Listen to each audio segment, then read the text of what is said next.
Problems for Riverside Chevrolet.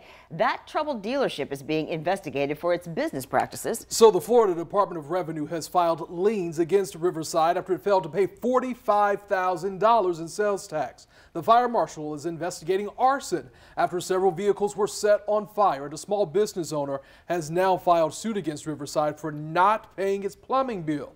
The owner spoke with Ken Amaro, who's on your side.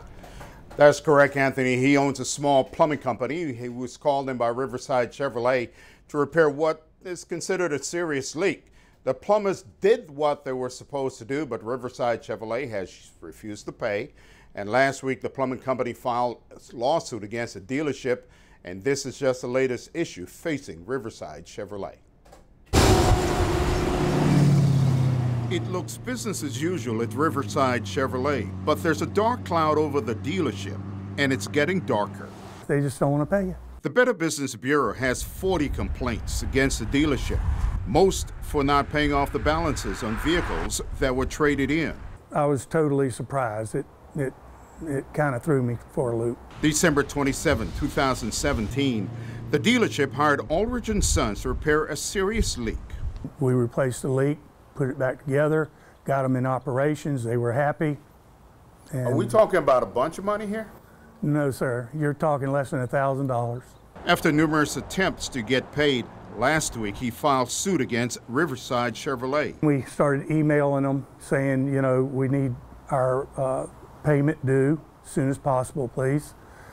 Never got a response from it. The complaint accused the dealership of breach of contract and unjust enrichment. Aldridge & Sons is a small business with 20 employees. Cash flow keeps it going. We depend on the cash flow to keep the bills paid and the men paid. Attorney Preston Aughton represents Aldridge. To have a car dealership like this come back, ask for the work to be done with no expectation of payment, just makes them a bad member of the community. This is just the latest. The Florida Department of Revenue has filed $450,000 in liens against the dealership for not paying its taxes. A spokesperson for Chevrolet told On Your Side they're aware of the problems, but that's all they can say for now. They are poor members of our community.